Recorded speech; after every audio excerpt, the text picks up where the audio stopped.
I found out something very unsettling about Harry. He gambles. What do you mean he gambles? He plays craps in the back room of a private club. I mean, you 11, come on, little Joe. Snake eyes, hard way. That's how it goes. He loses a lot of money. You had no idea? No, I didn't. Welcome to the Crap Vegas podcast. Vegas, here we come. Vegas! Here are your hosts, Chris and Josh.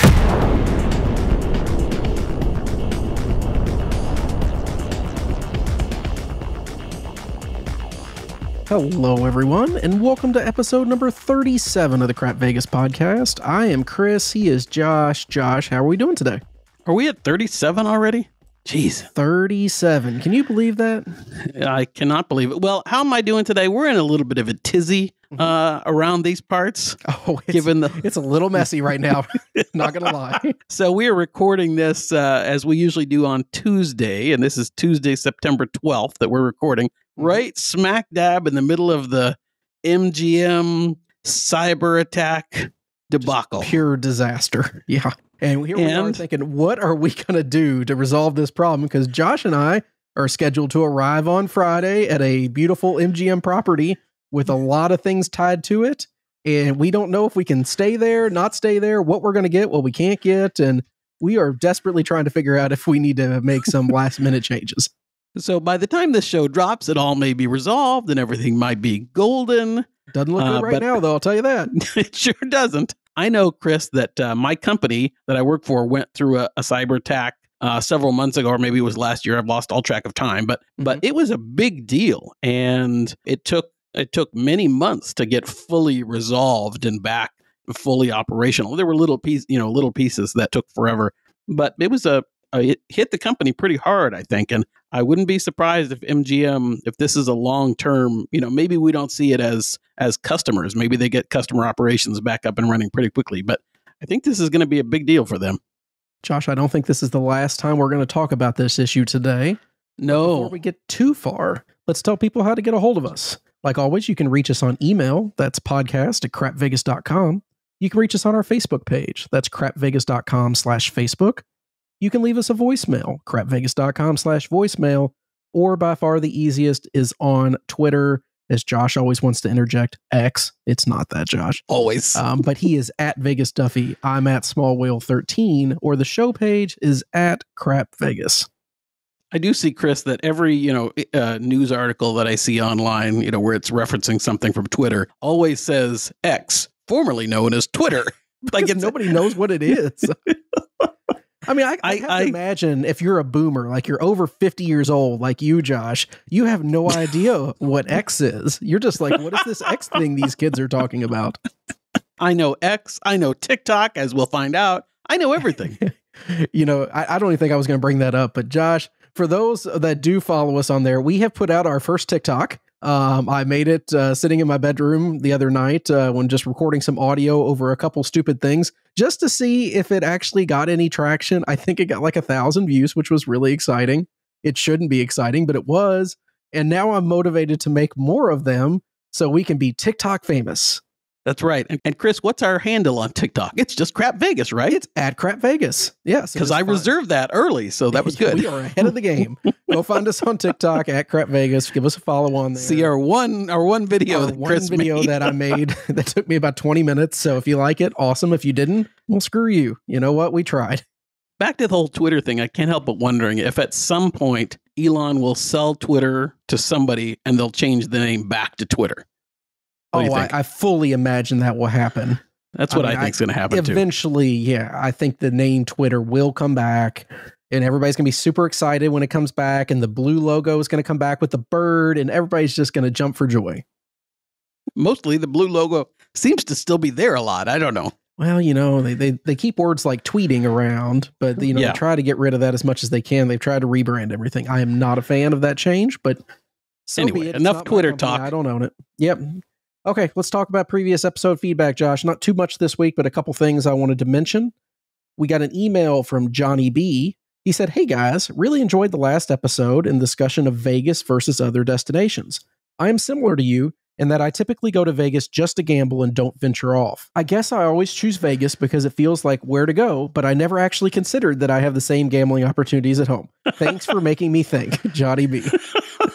Our goal is not to talk you out of Vegas.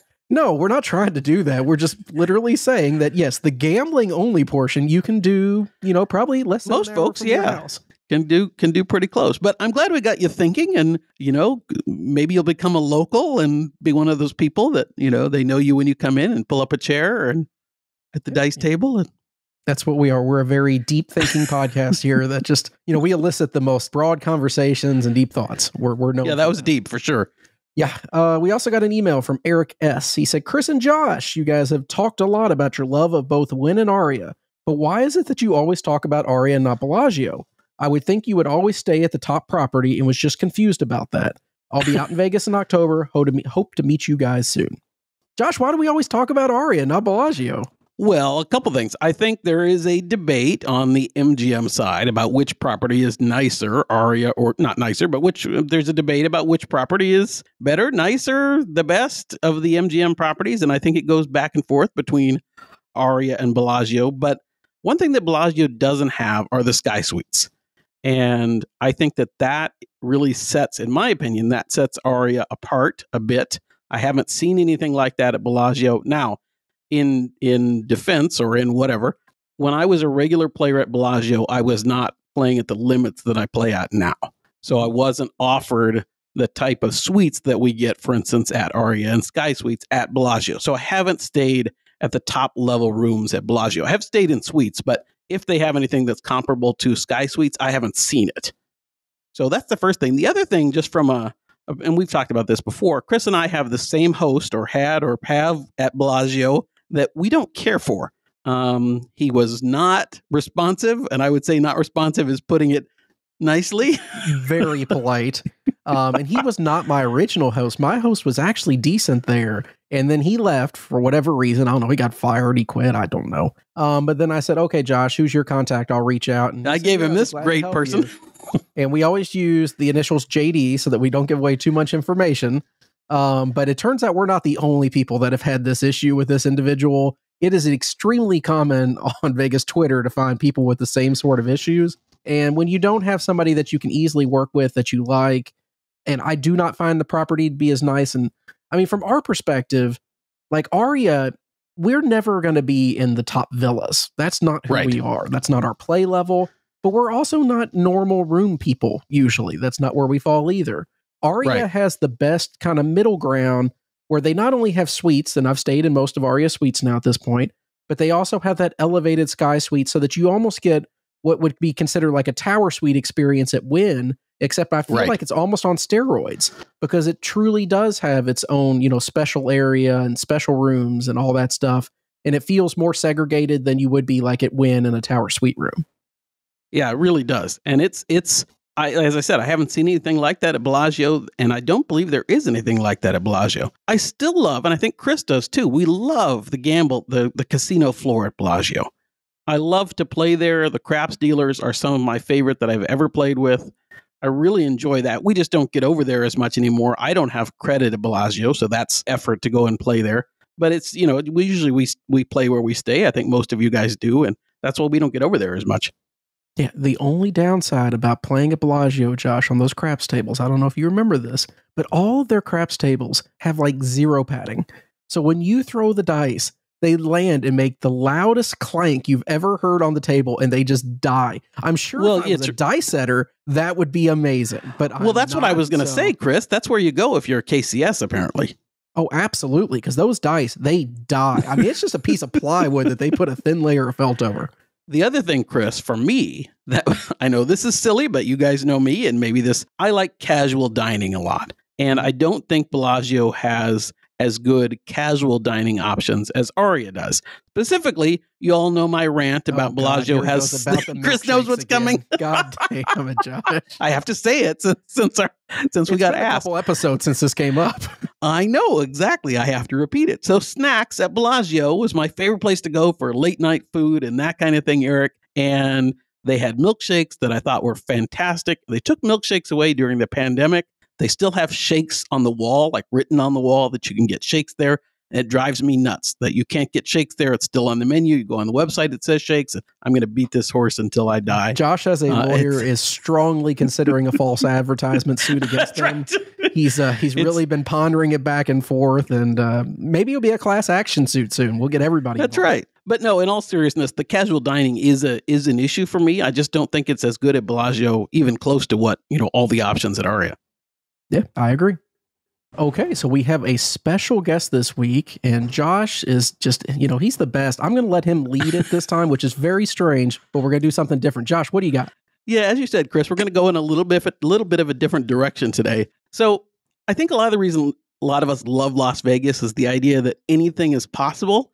And so I was trolling around on TikTok one night, and I came across a TikTok account from someone who makes things possible in Las Vegas, from the ordinary to the extraordinary.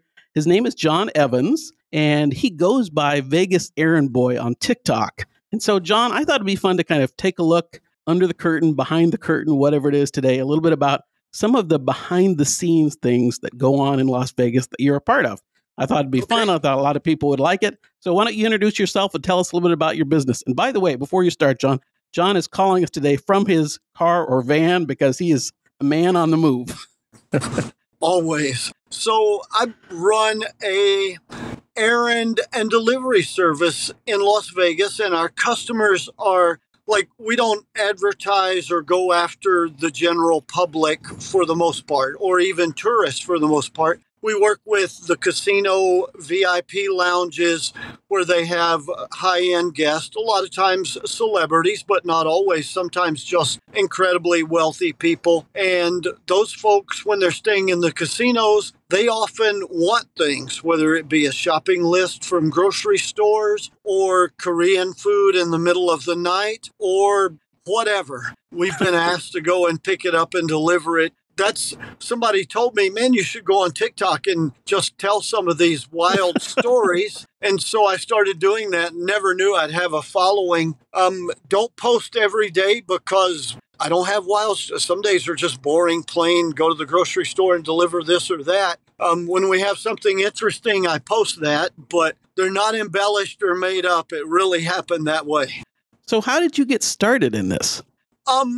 Found out through friends in the industry that there was kind of a hole there, an opening. The casinos have lots of things. Like most people don't know, the casinos have huge back storage rooms for supplies and things for their guests. All the casinos have a concierge. All of the VIP areas have casino runners who leave the casino in a property-owned car and go and pick up and deliver things back and forth. But they have a demand for things that a lot of times those folks can't find or supply, especially for the foreign guest and out-of-country guest. And there was just an opportunity for somebody who could go source things and deliver them, and then also was willing to deliver them off hours. And you could set your prices to be appropriate for making those deliveries off hours. And it's been a good and interesting relationship. And how long have you been doing it?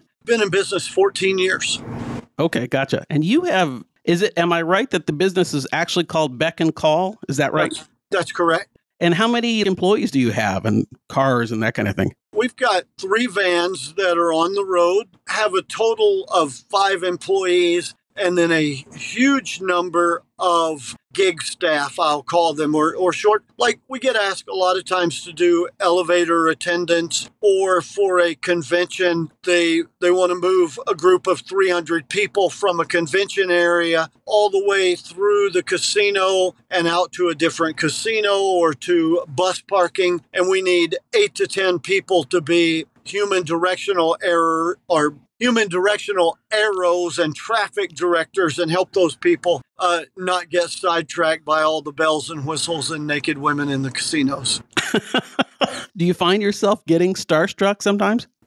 That's never been my thing. I don't really. And we don't often meet, the celebrity guest. I have met several over the years. I don't get starstruck. I think it's interesting that some people are really friendly and eat like I do, and then other people have very unusual habits, and they're normal because everybody Right. has their oddities, and we're all eccentric in our own way and in our own budget. Absolutely. So I'm thinking about you cater to mostly, I guess, as you said, high rollers, celebrities. What you've said are NRGs, a non-registered guest. What does that mean? A non-registered guest is a person who's staying in the casino, but their name is not recorded anywhere where the front desk cannot see. That room's occupied, but it's NRG, non-registered guest. So the front desk personnel don't know who the person is. The VIP lounge people don't know who the person is. Generally, only their casino host and a few management people and maybe the butlers for their room would know who that guest is. Totally non-registered. These are the really big or secretive people who guests, want to be maybe, really secretive. You'd be surprised at the stage names that celebrities use. And then some of them are checked in their own personal name. Can you speak to which properties you work for the most frequently, or is that private information? No, I can tell you which ones we work for the most frequently, which would describe why I'm doing this call from a van today instead of from sitting in an office somewhere. Our biggest customer are the MGM properties in Las Vegas. We have contracts with virtually everybody in town, but the MGM properties are our biggest customers. So as we're recording this today, MGM is going through some cyber turmoil. Yeah. And how's that affecting you? Well, it started early Sunday morning. I had a delivery at like 6:30 at one of their properties, and it was like the person who was paying me out for the cost of the items I'd purchased and delivered, plus our delivery fee, is like, wow, that's weird. It was a struggle to like get into that account and post the charges so that they can decide when the guest leaves, are they going to comp it or charge them for it. And then later in the day, it was a little worse, and they just like wrote hand notes and paid me out, progressing to, it's worse than that now. Probably some of the reporting I've seen, especially some of the things, say, on TikTok regarding that, are overstated, over-dramatized, and overblown. Not as bad as what you've seen. Room keys work. Casinos are still operating, and the gaming floor is still where they're going to make money, obviously. They're still able to charge guest credit cards and post charges. In the old days, before we all had a personal computer, I know a lot of people can't fathom or imagine that, but we did things by hand and by ledger, and they're still handling business. Granted, maybe it takes a little longer, but they'll sort it out. I don't know when they're going to have that resolved. Maybe several days, maybe a week. Who knows? And I don't have any inside information there. I know some things about the impacts of the cyber attack that I can't share with you. Or I understand. I've been told them by folks who would know internally, but I can't share those. Right. Let me just say right there, that's a big part of what we do. I mean, I post on TikTok and tell the stories and always won't report where the guest is staying or who they were, that kind of thing. A big part of our being and staying in business is discretion there and not sharing that personal information. No, that's good to know. And if we ask you any questions that are a little bit out of bounds, be sure to let us know. I'll just tell you, I can't answer that. Yeah, no worries. You briefly touched base on the pricing and how it works for them. They're reimbursing you for the items that you buy, and you're adding your delivery charge on. Is that typically how it works, that it's just based on a flat delivery fee? Is it a time-based thing, effort? How do you come to your pricing that you're going to give these people? Funny, I was just recording a TikTok on that when we talked, because I had an interesting situation yesterday. We have a flat base rate, and that's a very arbitrary, it's a legit number, it's real, but things change based on how much time, energy, and effort is this going to take. Like, if you want me to move a box from point A to point B, I'm going to charge you $50. If that box is really heavy, well, I'm going to charge more than that. If point A and point B are miles and miles apart, well, I'm going to add some for that, especially with the cost of fuel these days. And then there are all kinds of other how much time goes into it. Like if I'm going to the liquor store and picking up items for you that you've placed and ordered, and I pull up and walk in, they see me coming and ask for the name, I get the stuff, that's X. If I'm roaming around the liquor store doing your shopping for you, that's Y price. By the way, Y price there is always cheaper because I spend 20 grand a month at Total Wine in Las Vegas, which means our customers get the benefit of the discount, which usually, if they're buying a whole lot of liquor, saves them more than the delivery fee I'm charging. That makes total sense. Yeah. Yeah, it's depends on what we're doing. I've got to make it make sense for me and for the customer. Oh, of course, yeah. Some of the things that you've mentioned that you've delivered or gotten for your clients, you've said Plan B pills, tuxedos, balloons, luggage, obviously lots and lots of food. What are some of the most common things? Plan B, you can bet on one or two of those every Sunday morning. It's a reality of Vegas. It just is. Yeah. Luggage is multiple times a week. We'll go to the airport and pick up luggage. And I mean, the security on that is tight because I'm going to the airport and picking up your suitcase. It's such an often thing that the airport baggage claim people see us coming and say, who are you picking up for today? And you tell them the name, they hand you the luggage. They don't even ask for the info anymore. But it's nice to have that level of trust and experience. Middle of the night food is a fairly common thing. Most of the regulars, and all the casinos have high rollers who come on a regular basis. They have a grocery list, and there's one celebrity musician who's here fairly often for musical performances and then fairly often as a guest or as a tourist. And each time they come I'm emailed their list. Well, I have their list memorized. I can go to the grocery store and get it. I always look and check and see if there's normal things, but those are the common things. Luggage, food, Plan B every week. And then different guests have the odd requests, like from specific stores. There's some guests who have very specific brands of cigarettes or cigars that you can only get a few places in town and things like that. And not only that, but just other items as well that are unique. I know where to find baby toenail clippers at 3 a.m. Yeah, things like that. A whole lot of tickets for people who, it's funny, high-end people will get comp show tickets by their casino host, and they make dinner plans. Oh, then nobody's available to go to the box office and pick up their tickets, so I get tasked to do that. We do that a lot. I was just going to ask, we've gone this whole way, and we haven't talked anything at all about gambling, which is very strange for this show. So I thought I'd ask, John, are you a gambler? And if so, what's your game of choice? If I'm going to gamble, I'm not a gambler. I have played a lot of blackjack over the years just because it's a low house edge and, back and forth on that unless you play stupid or bet foolishly. So there's that. I will play a lot of times.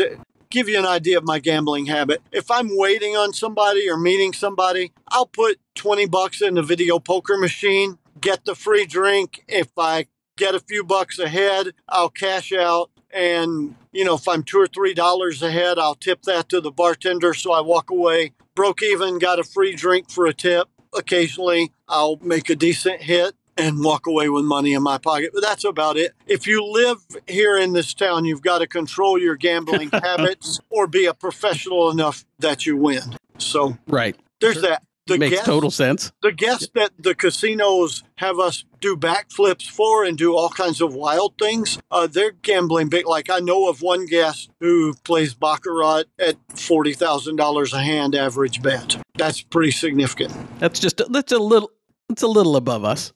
Yeah, that would be above my bankroll. So is there anything, John, that you have been asked to do that you won't do? Or is there anything you won't do? We won't do marijuana. Okay. And no judgment. That's just not something I want to get involved in. In my personal opinion, there's not enough. I couldn't charge enough money to make that worth the time and effort on a delivery. It's just, there's not a viable business plan there. Won't do anything illegal. Most of the time, don't turn down things. I've priced myself out of some things I didn't want to do. Right. We say no, but it's rare. It has to be something that just doesn't make sense. What's the most expensive item you've ever had to purchase? Do you know? Had to purchase or deliver? I guess deliver, yeah. Oh, delivered, I had huge amounts of cash that I went to pick up at the bank. I won't ever do that again. That was foolish. I mean, I had to wait around for an hour at the bank for the armored car to show up, and then it occurred to me, this is dumb. I've got this money stuffed in my jacket in a huge envelope. Yeah. So I'll never do that again. I'd say no to that. Several $100,000 worth of merchandise on different occasions, $90,000 worth of computer equipment. The most expensive thing that I've ever gone and paid for and delivered, 14 or 15 grand. And that's a lot of money to have exposed out of your pocket. But sure. I mean, you can put that on a personal credit card or whatever. The casinos are going to reimburse you for that instantly in cash. And we have such a relationship with them that, there's a trust level there. Most of the time, if I'm dealing with a casino where the guest is going to pay me on credit card, we got $200 or $300 limit, unless we get on the phone and talk about that. Right. Items I can't be reimbursed for if the deal falls through and I got to take it back for a refund, we'll hold our limits there. Have not once ever had a situation where I didn't get paid. Had a guy who tried one time, but video camera of him meeting me in the VIP lounge to take the merchandise in his cute pajamas kind of ended his credit card dispute. So, yeah. Makes sense. So as we wind down, what do you like most about your job? You never know what's going to happen. It's interesting. Like, if you had told me when I was younger, even while I was working in a, shall we say, professional career, this is still a professional career. But if you had told me earlier in life that I'd be doing this, I'd go, no, but that business doesn't make sense. There's no need for that.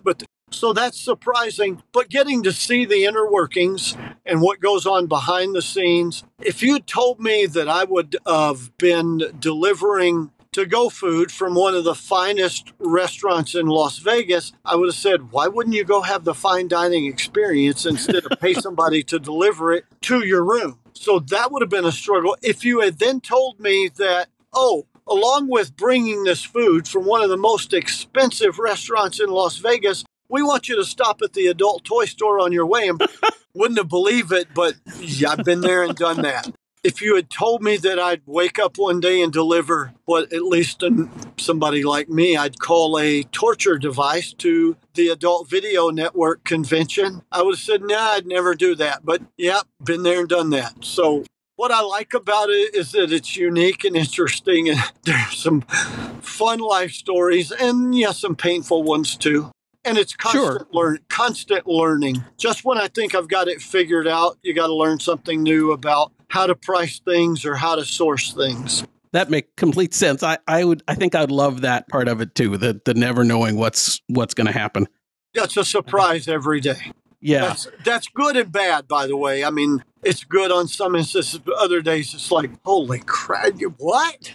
So, yeah. Yeah. So is there ever a time when just a regular, let's say a regular Las Vegas guest that you would think of when they might want to use your services?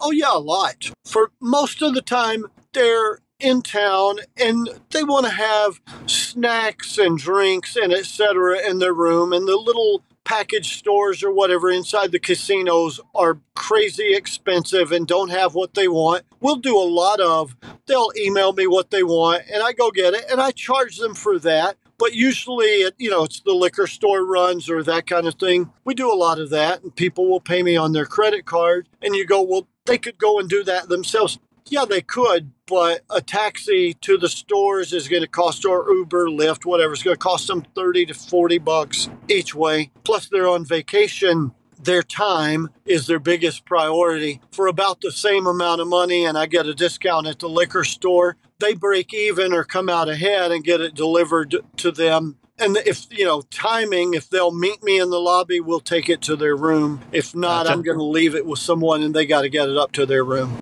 Don't stand around and wait 20 or 30 minutes in the casino because I can't afford to do that. Sure. So let's say someone wanted to get a hold of you, to take advantage of your service or to find out more about what you do.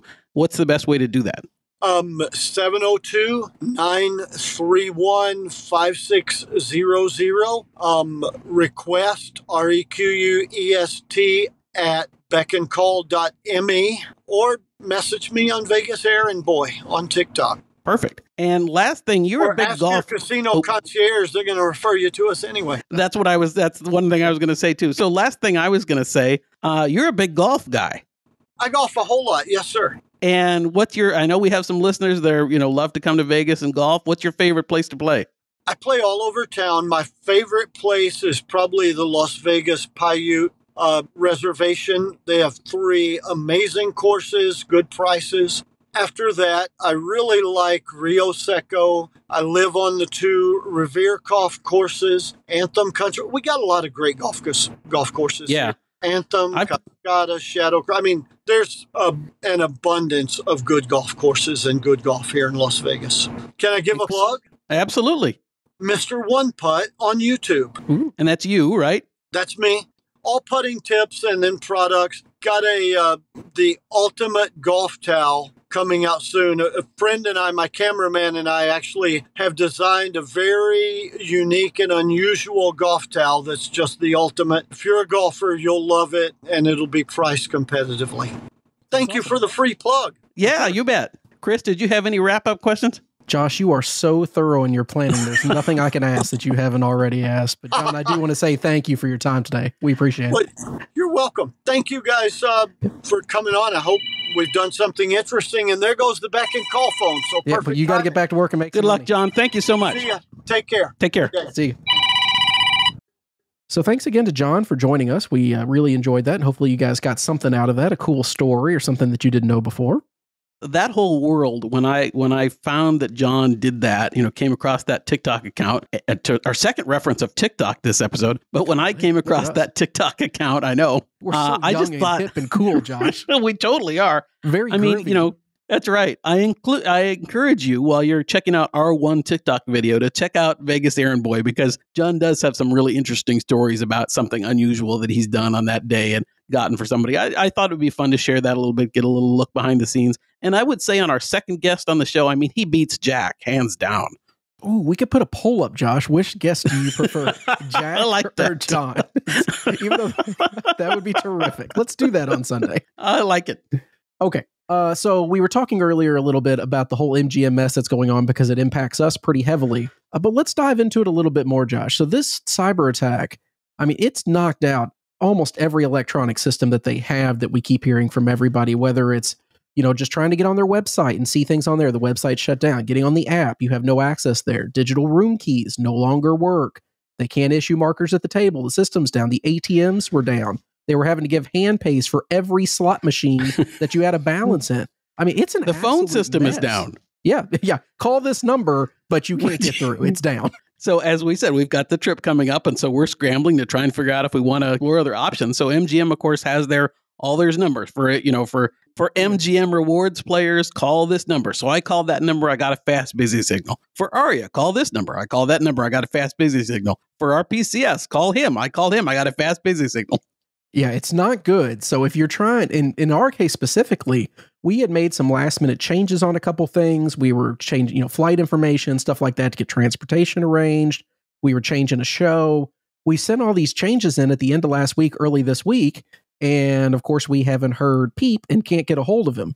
So in Josh and I's perspective, we're trying to figure out, do we keep going there? Do we pivot and just go to a different property?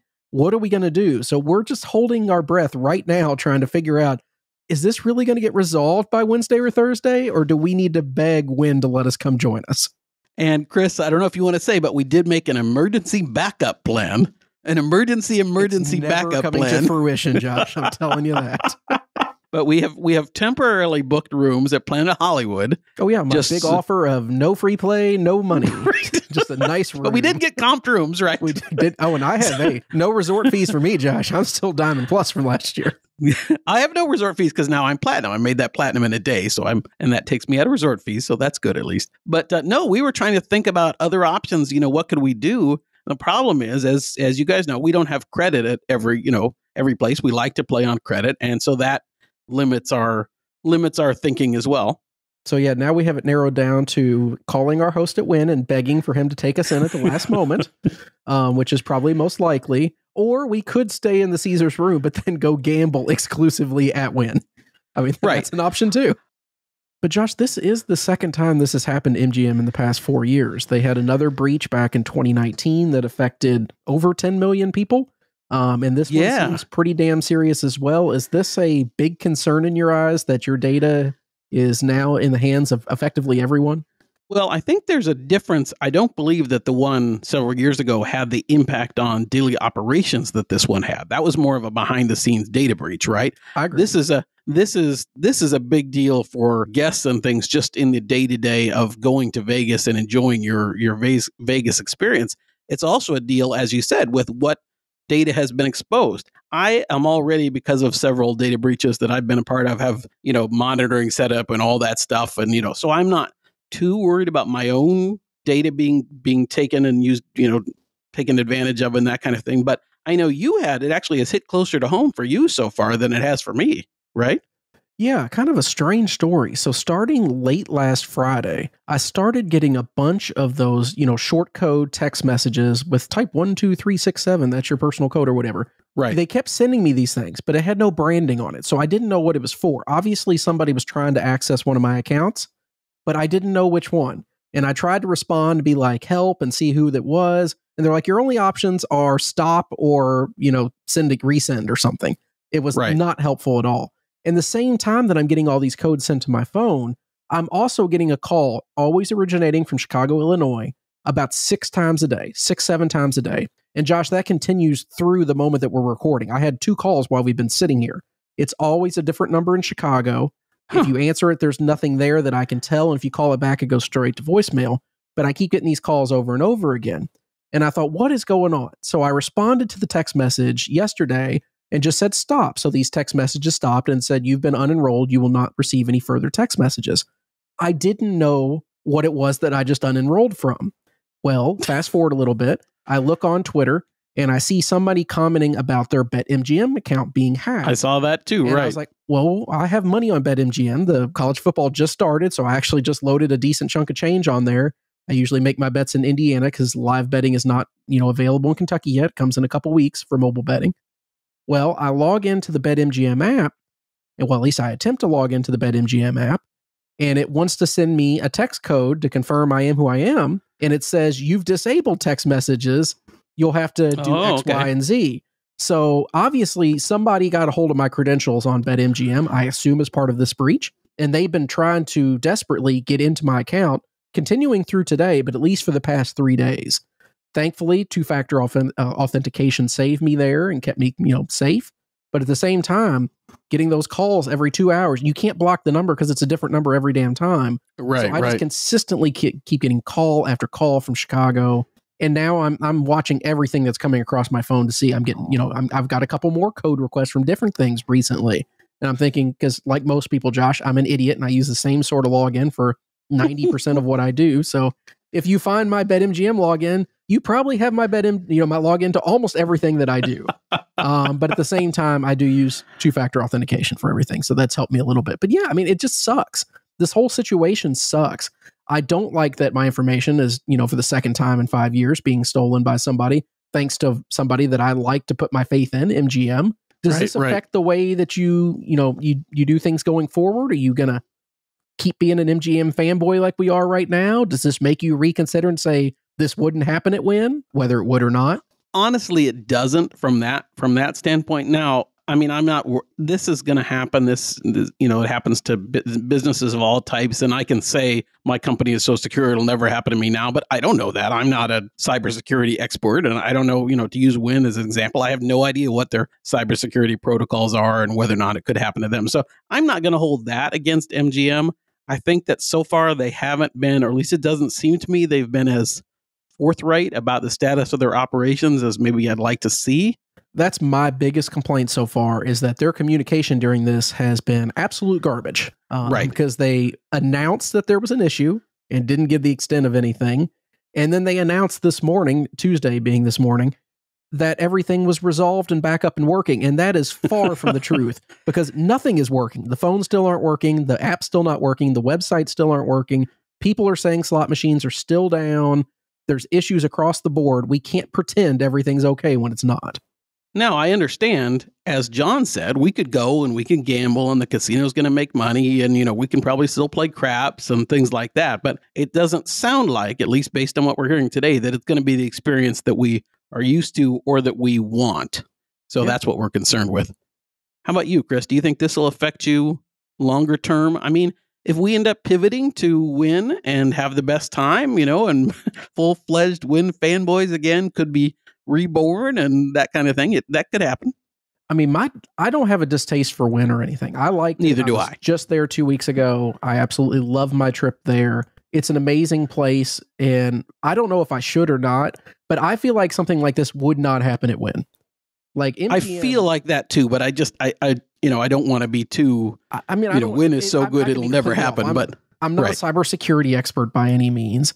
But I just as a general businessman, I feel like if my company was hacked and that much information was stolen from me 5 years ago, I would take every step possible to resolve this issue and ensure my data was protected.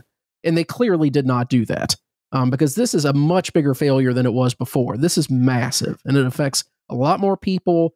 And more importantly, it affects people's trips. I think the one before, it was a data breach, but they just got names and email addresses. I don't think they got any payment information or anything like that. It didn't affect people on site at all. They probably never knew it happened until a year later when they got that letter saying, hey, by the way, we got hacked a year ago and your information might have been exposed. But this time it's significantly impacted and really screwed people over that were in Vegas where they couldn't get, they literally could not get in their rooms. You couldn't charge anything. So you had to have cash, but the ATMs were down. They were passing out, orange juice on the floor for diabetics that couldn't get into their rooms. It's terrible. It's an absolutely horrible thing to happen. And I just don't think it would happen at Wynn. So does it impact my future decisions?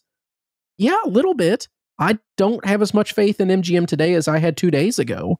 Yeah. And when you're talking about gamblers that are very finicky and can easily flee a property for almost any reason, it sure as hell doesn't help them in my decision making.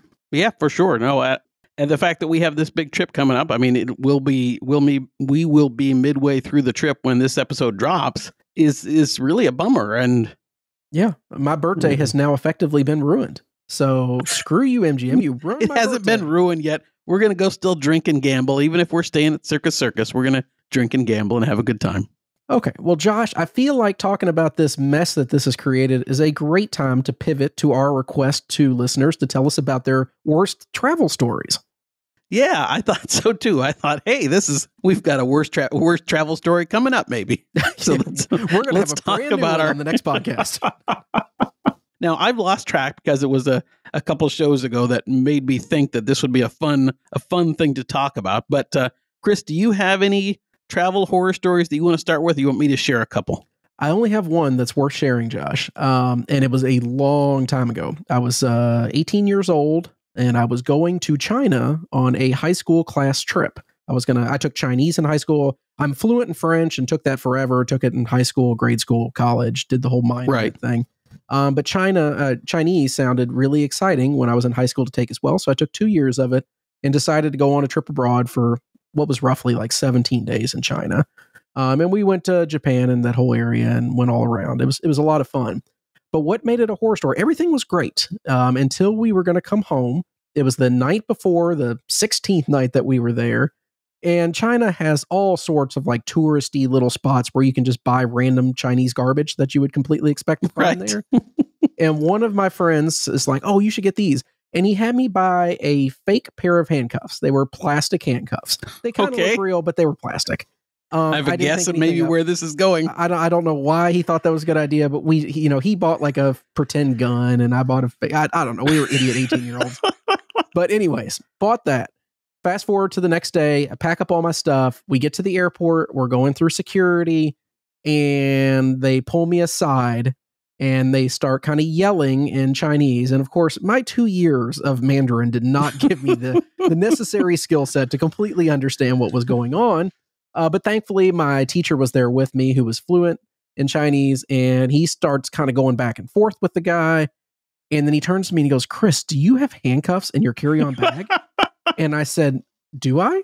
And then I started thinking for a second and realized, yeah, I do. I was like, oh, no, they're fake handcuffs. We bought them yesterday it was a gag gift in the store, and they pulled it out. And Josh, they put me in a detaining cell area at the airport. as an 18-year-old kid, and they were not going to let me get on the plane. And of course, these people do not speak English, but nobody was speaking English. Everything was in Chinese. And my teacher is adamantly trying to defend me in Chinese and telling him it's a gag. You can keep them. It's not a big deal. Probably 20 minutes before the plane was going to take off, they finally just confiscated them and let me go and said, don't ever do this again or you'll be in Chinese prison, sort of thing, like a vague threat that, well, I can tell you this, I've never been back to China since, but I did make it on that plane, but almost got arrested at a Chinese airport. That is quite the story, although I'm finding myself wondering, what does that have to do with Vegas? You got to have a link to Vegas. You didn't say anything about this. We did when we did it 2 weeks ago. It was Vegas travel horror stories, but that's okay. Well, you know what? You put out a call that said travel horror stories, and even in my notes right now, it says biggest travel nightmares. So you know what? I don't care about your Vegas travel stories. I'm just sharing the one that I found interesting. And I've never actually had a terrible Vegas travel story, unless you count all the times I've had to fly on Spirit. Which is now kind of your go-to for direct which flights. Ironically is sometimes better than Delta. So no, I'm just giving you a little crap about. What do you got, Josh? What's your amazing Vegas travel story? Since you're so specific. So I have two. One is not really a horror story as much as it's kind of a fun little. So my wife was at a work conference in Vegas one time, and this is when I worked for. Actually, both of these stories involve working for Alaska Airlines. When I worked for the airline in Seattle. Well, you know, you can fly free as an airline employee, but you're flying standby. And so it's always an adventure flying to and from Vegas standby because flights are usually full and people are changing at the last minute. You know, somebody will want to go to Vegas earlier or get hung over and miss a flight. So it's always dicey, you know, going in and out of Vegas on standby. Well, this particular situation, it was a busy weekend, I guess, or busy time. The only way I could get to Vegas, Chris, was to go through Vancouver, Canada. Okay. So I had to go from Seattle to Vancouver, Canada, wait 8 hours to get to Vegas. That's how much I loved Vegas. Why didn't you just pull a normal Josh and fly into Phoenix or Salt Lake City and make the drive? Well, I think because I don't know, maybe I couldn't, because at this point I was relatively not poor, but I didn't have as much money. So, I mean, I wanted to make this all free to fly and that kind of thing. So I was willing to spend 8 hours in the Vancouver airport to do this. And I hadn't brought a passport with me because I didn't know that I was going to be making this route. So they had to quiz me. To a foreign country. So they had to quiz me in Canada about my citizenship. They gave me all sorts of funny. I think they pretty much knew that I wasn't an issue, so they took it kind of lightly, but they quizzed me about, you know, who won the World Series in 1995 or something. Shit, who knows that anyway? Exactly. I know. I think I said that. I mean, I will say, Josh, I've had more issues crossing the Canadian border than any other country I've ever gone into. Yeah. I don't know what's going on with those Canadians, but they take their security very seriously. So the other one, Chris, and this actually isn't even me. I think you'll appreciate this, though. So this is when I was, again, working for the airline, and there was a flight, an aircraft, I should say, that was going from Vancouver, Canada, by coincidence, to Seattle, and then on to Vegas. Well, when it took off out of Vancouver in the morning, there was something wrong with the plane. And whatever it was, I don't remember mechanically what it was, but whatever it was, they knew when the flight left Vancouver that that aircraft was not going to be able to go to Vegas. It could get from Vancouver to Seattle, which, if you don't know, is only about a 35-minute flight, but it wasn't going to be allowed to go to Vegas. Okay, so I got to have a plane swap here. Right, except it was Memorial Day weekend, and there were no spare aircraft. They also knew that it was going to take 12 hours to fix whatever was wrong mechanically with this plane. Okay. So we got told, as you know, gate agents and gate supervisors, this is the situation. You've got this aircraft coming in from Vancouver. You've got a fully booked flight to Las Vegas on Memorial Day weekend, and nobody's going to be able to go for 12 hours. But that's not what you told people, was it?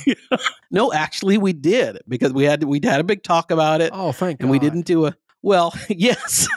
We thought, rather than the whole rolling delay thing, which I think is the absolute worst in travel than a rolling delay. Those are horrible. I would much rather hear exactly what we knew now. And that's what I think I was the one that made the announcement. Yeah. I said, folks, I have bad news, but good news. The bad news is the aircraft, unfortunately, is broken, and we know it's going to take 12 hours to fix. The good news is it's going to take 12 hours to fix, and in 12 hours, you get to go to Las Vegas.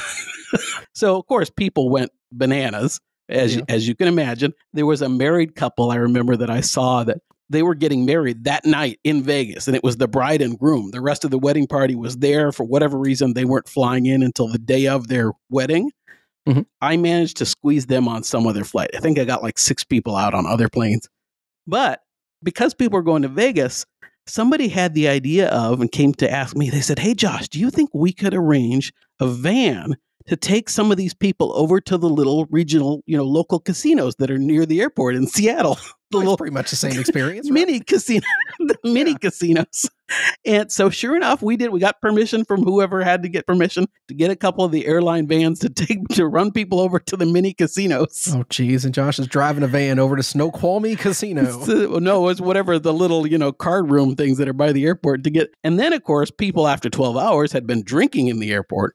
Oh, yeah. So we had a whole issue. We had to go talk to the flight attendants and say, can we give these people a little leeway? Because they've been here for 12 hours drinking, going to Vegas. Could you maybe, not normally if you're intoxicated and you're visibly intoxicated, you're not allowed to go on a plane. And yeah. I think we tried to. You created this situation. You got to live with it. We tried to get them to wiggle a little bit on that. So off they went. But that's I can't imagine how upset I would have been, knowing that I had to wait 12 hours. I would have just flown, as you said, to Salt Lake City or Phoenix. Oh, yeah. I would have found an alternate route or another airline very quickly. But here you are, saving people's lives. There is nothing worse than a rolling delay. I can't stand them. No, they're horrible. Telling people it's going to be 30 minutes 6 times in a row is the worst thing you can do. You can't leave the gate. You can't go get food.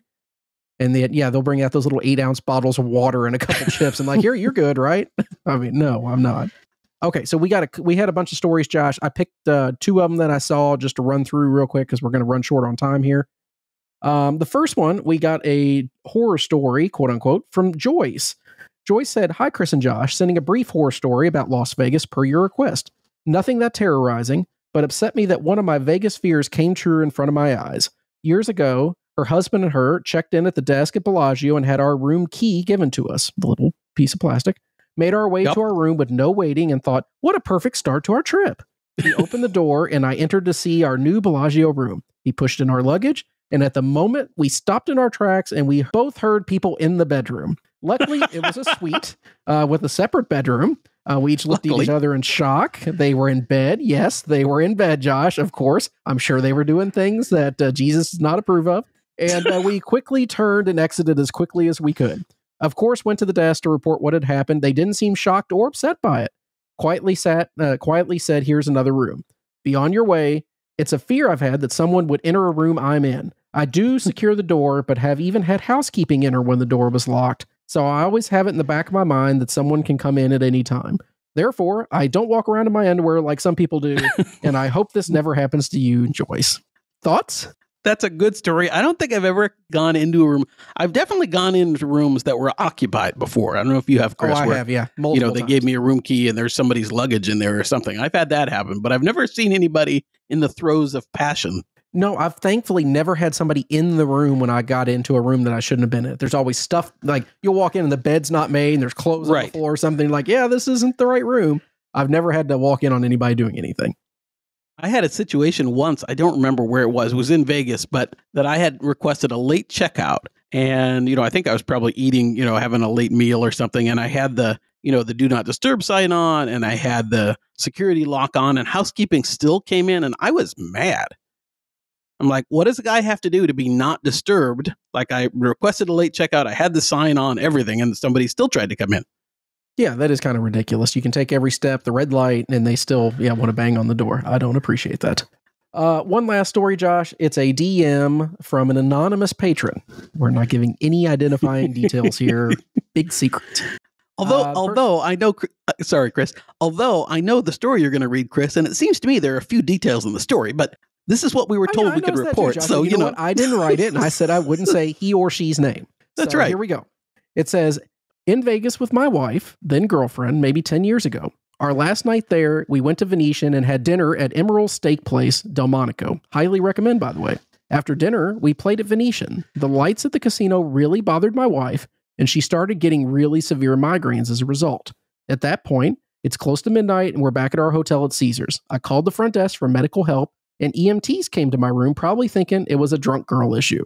He said, keep in mind, or she said, wife doesn't drink. She vomited everything they gave her, but they were trying to talk her into going to the ER to get checked out to be safe. Knowing that we had a 9 a.m. flight the next morning that we would never make if we stepped into a Clark County ER, I presented one of my stronger arguments in my legal career to convince her to stay in the room, rest, and continue trying meds and Gatorade. It included calling a doctor friend of mine in Atlanta at 4 a.m. to get medical advice. Fortunately, she was able to get calm, take meds, and even get some sleep. I packed for both of us early that morning and sat in the room eating half of a leftover ribeye from Delmonico by hand. As I said, I highly recommend it. We fortunately made the flight, easily the worst Vegas travel experience. Still get anxious thinking about it apart from the steak. Hope you both are well. So a couple takeaways there, Josh. He really likes that steak. That's key to this story. It is. You know what? His wife was getting on that plane no matter how she felt. Thanks to anonymous patron for that story, and thanks to Joyce for her story. We appreciate those. Yep, and thank you for everybody else that sent stories. We just had to pick a couple to get through, but we definitely appreciate your feedback. Okay, Josh, I didn't really get a chance to go through a lot of the questions that we had, but I did pick a quick little trip report feedback that one of our listeners sent us. It was a message from Adam on the CV Facebook group. Adam said, just got back last night from a long weekend trip to Wynn with a girlfriend. Took the red eye there Saturday night at about 1 a.m. And when we got to our room, our bed didn't have a fitted mattress sheet, and the pillows were missing, and the mini fridge was empty. That's the worst part. Yeah, I mean, what is worse than that? Especially somebody Right. like me that raids the mini fridge. Well, at 1 a.m. too, you're going to, yeah. Figured we would deal with it in the morning since we were tired. In the morning, we talked to the person at the front desk, and when I told the agent the situation, she totally understood my frustration and apologized sincerely for the messy room. She got us a new room right away and fixed the issue right on the spot. Again, this just merits why we keep coming back to Wynn. The staff is great and always understanding. Before we continue on, though, Josh, have you ever had any significant issues at Wynn before? I think I've had one. I may have mentioned it on the show before, where somebody was playing really loud music in the room next to me. Not like you at Encore, but somebody was actually playing, loud music in the middle of the day, right, just all day long. right next to me. Yes. And it was like a Friday afternoon when I got there, and I thought, if this is happening at 2:00 in the afternoon on Friday, what's the night going to be like? What's it going to be like at night? Right. Yeah. So I called down and I said, hey, I don't usually do this. Is there a way you can move me, give me a different room? And sure enough, they did. I don't think I've ever had anything, we've all had experiences where little things are missed, one or two times at Wynn, they haven't had the slippers, for example, or whatever. And then one time during the pandemic, they had construction tape around one of the lights they were painting, and they left the blue painter's tape up and stuff. Those little things happen, but I'm not, unless something is major, I'm not going to make a big deal out of something usually. You? No, I mean, just that one time where I had the issue with the pot smell in it. I mean, there was nothing wrong with the broom. Yeah. It's just literally the smell. Wynn's usually pretty darn good. I mean, they have supervisors that check the rooms. It feels like twice after they clean them. And if you're in the Tower Suite side, I think they clean them twice a day, don't they? I think they do too. As far as Aria and Sky Suites, I mean, we haven't stayed there a ton, but I don't think I've had a single, not bad, but I mean, a single thing kind of off so far at Sky Suites. No. Going back, the only thing I can ever think of at Wynn is the first time I went to Wynn after they refreshed them recently, I thought that my room was missing a remote. But then I learned that there is no remote anymore. It's just the iPad. I do wish they would bring the remote back, but I kept looking everywhere, and I almost called the front desk to say that, and then kind of realized they don't want you to have one anymore. Right. Okay, second part of the email. Now on to dice, which is always the most important part of any email that comes across. It is. He said mostly $25 and $50 tables during the day. However, one morning at Encore, I found a $15 table. I must say, I've never seen so many DC players on a trip. What the F?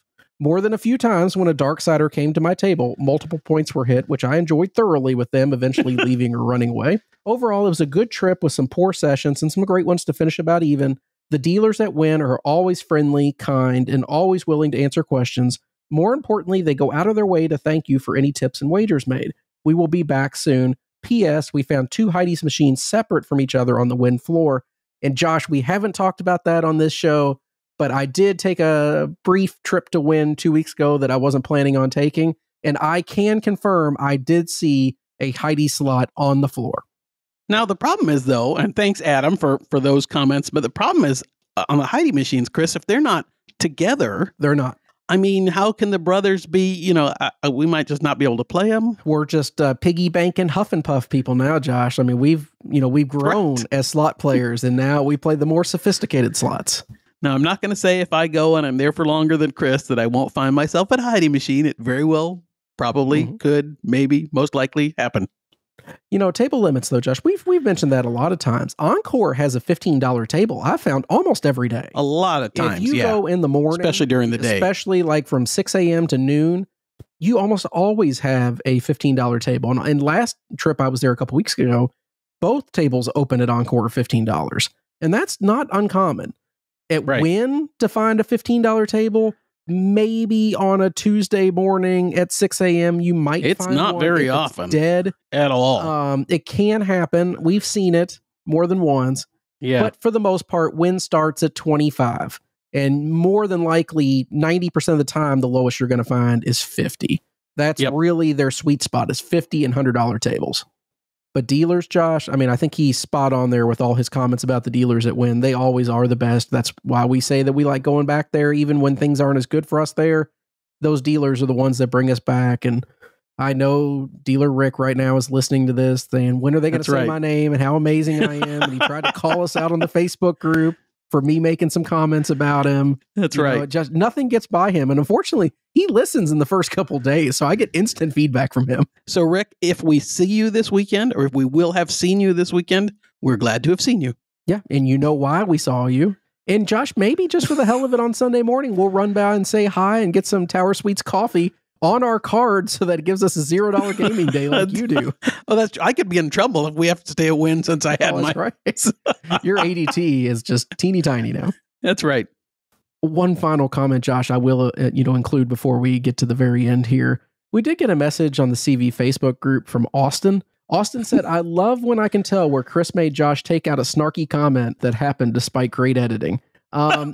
I want to be very clear here. I don't edit the show anymore, and I have no editorial control over it. I do not tell Josh what to put in, what to take out. He does it himself now. He's really proud of himself doing it too. So if you like the most recent edits, that's all Josh, and I am not telling him to cut anything. And yeah, it is usually me, though, that makes a comment that Josh is like, we should probably take that out. No, Chris gives me free reign. And I have fun with that. And I pretty much leave, I take out the stutters that we make and the things, if anybody ever says anything that we have an issue with. But no, I take out anything that makes us sound bad. If we look foolish, if Chris makes a mistake, which he does fairly often, I'll cut that out and sometimes tack it on to the end of the show. That is the worst part, though, is now that you're doing the editing, you fix yourself. You make yourself sound perfect. Josh has never made a mistake in the past 4 episodes. But if Chris stumbles over something, he'll just leave it in. Or even worse, he'll tack it on to the end of the episode after the credit run. And he'll be like, yeah, that's my favorite part. Up some more. Here it is. Okay. But no, it's Chris does have snarky comments, and I just try and leave those in so you all can get a feel Josh of who we really are. Than I am, I guess. Okay. Patreon, Josh. Patreon.com/crapvegas. Thank you to all our new patrons who signed up over the past couple weeks. There is a new episode on there that a lot of people might like. We talk about my little quick trip over to Wynn that was unplanned and that we didn't really talk about on this show. But there were 2 big things that were worth mentioning that you might want to hear about. One, I went to Awakening 2.0. I saw the new show. It's a crazy story on the tickets and what I did to do and sat through the whole thing. You'll hear my feedback on that. And if I think it got better or worse, who knows? And part 2, I stayed in an Encore Tower Suite room this time. And it was an adventure. And you'll definitely want to hear more about it. And Chris, without giving anything away, is it fair to say that you're eager to see Awakening 3.0? I mean, with what they did with 2.0, Josh, 3.0, I can't wait. But, there we go. I mean, we'll see. So, Chris, a couple real quick questions I've had occasionally is, what do we do on Patreon that's different from the main show? What do we give people on Patreon? The Patreon show, it usually dives deeper into random topics that we probably never would discuss in detail on the main show. It talks about trips that we didn't think really merit a whole discussion on the main podcast, but maybe something really interesting happened, like I just mentioned on this trip. We just get into different topics that maybe doesn't apply to all of our listeners and what they prefer to hear, but it might dive into something that we find interesting, and we just want to expand upon a little bit more. Yep. I think that's right. They're usually 20 to 40 minutes, I would say, every other week. We alternate the Patreon shows in between our regular shows. And like we said, Chris on this last trip talked about his most recent Vegas trip. And it was really just because that's when it came up time-wise.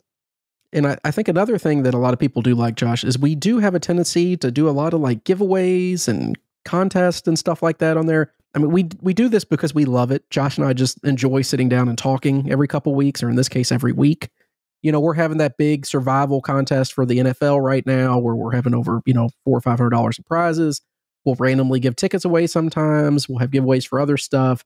We just try to give back to the people that help us by listening, because that's really what we want. You keep calling it survival. Isn't it a survivor? I don't know. Does it matter? I'm not an NFL guy. I don't even really do these sorts of things. I think it's Tim over at The Better Life. Tim, for anybody that's for anybody that's gonna criticize it, I think it's a survivor pool. Chris is going off on some survival adventure. I don't know. I don't know. Yeah, it's something like that. Quick update. Who's gonna edit this out, huh? Josh, we ended up with 77 participants. 44 people had their correct picks the first week.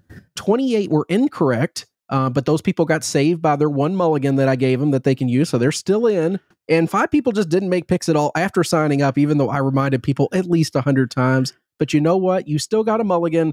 I think you can still make picks for week 2. It's not too late, right? Up again. Yeah, I think people always do that, Chris. I think people, myself included, will join something like this and then forget to make a pick. In fact, I'm in Tim Lawson's The Better Life Survivor pool as well. Got it. But I did remember to make my picks, but I did it on, the last day possible. Okay, fair enough.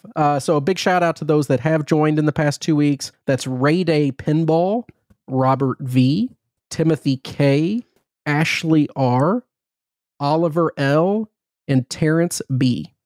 Thank you so much, you guys. I saw a couple of those just come in today, and it was great we could get them on this show under the wire. Yep. So thank you. It means a lot to us, and we very much appreciate your support always. Absolutely. Upcoming trips. Josh and I are in Vegas as this drops, obviously. If you're a patron, you're actually going to hear it on Friday, so you might actually have more time to come see us if you weren't aware of that. Josh, the only thing else, I know you have your Zorkfest trip in October. Is that right? October? Yep, coming up in October. That should be a lot of fun. I understand that the early bird discounts on tickets, or that early bird discount on tickets is done, but you can still get, I think it's $55 off. If you're interested in that, reach out to me and I can give you the details. I don't have them in front of me, or go to zorkfest.com or contact Michael Traeger. It should be a really good time. Lots of travel and mile stuff, and then just lots of casual gaming, and we should have a great time. And make sure you mention promo code CRAPVEGAS, and you'll get an extra pat on the back and an extra piece of chocolate under your pillow if you want. That's right. I may even make a hardware bet for you if I see you at the table. Ooh. And of course, the big stars, Mark and Dr. Mike, will be there as well. Big stars. I mean, I love Mark and Mike, Josh, but I mean, this is our show. We can't plug somebody more than ourselves. I had to, I like Mark and Dr. Mike. So. Oh, I do too. Love their show. Best podcast. They're like grandfathers to us. I don't think they appreciate that, Josh, and you're an old man, so I don't think you can say that. I had to do that. Wow. Okay. Quick reminder for everyone to please subscribe, like, and review our podcast on your favorite podcasting app, and visit our merch store. That's crapvegas.com/shop. We are still running that promotion to celebrate my amazing birthday coming up, which is this weekend, Josh, of course. 20% off all purchases made using promo code BROTHERS, and that promo code will expire on September 24th. There we go. Anything else you want to talk about before we get out of here? No, I'm excited for your birthday trip that will be going on as we speak. Who knows where we'll be? I'm very nervous about this right now, Josh. I mean, the whole time we've been recording, I've kind of been like checking Twitter and looking at my email. What's the latest update on my phone to see if it's up and running again. I mean, if I had my choice, I would much rather be at Aria this weekend just because we get so much more from them. We had a bunch of stuff planned out. We had shows and events and dinners. And if we have to pivot and end up at Wynn, it will still be amazing. We'll still have a great time. But at the same time, we don't have any plans set up. We don't have tickets for shows. We'd have to buy them out of pocket because, Awakening 2.0 might have been amazing or terrible, but I've already seen it. So I don't want to see it again. Maybe I'll let Josh go by himself without me. That would be fun. That's right. Okay. But anyways, look forward to seeing half of you out there this weekend. If you want to come join us, that'd be amazing. And Chris, one last thing that I wanted to mention. On the day that our last show released, I think that was episode 36, if I'm right, we learned that Jimmy Buffett had passed away. And because there's a Vegas connection, of course, not everybody, but lots of people love Jimmy Buffett. And there's a kind of a unique Vegas connection with the Margaritaville Casino and obviously lots of performances in Vegas. I thought it was worth mentioning. I'm not the biggest, I wasn't a parrot head and that kind of thing, not the biggest Jimmy Buffett fan in the world, but certainly loved a lot of his music. And, our daughter likes to listen to and still requests Volcano from time to time. And I just wanted to say, if there's any musician that I think that can make you forget the troubles of the day and just kind of go off into this world of, being on the beach and that kind of thing, it was Jimmy Buffett. So, all right. Yep. R.I.P. Jimmy Buffett. Thank you for listening, and we will talk to you soon. Thanks, y'all. Bye-bye. Vegas, here we come. Thanks for listening to the Crap Vegas podcast. Have you ever been to Vegas? Check out all our recent news and our Vegas trip calendar by visiting crapvegas.com. See you in Vegas. So, Chris, a couple questions I've had. Oh, sorry. So, Sorry Chris, again. a couple questions I've. Oh, sorry. Go ahead.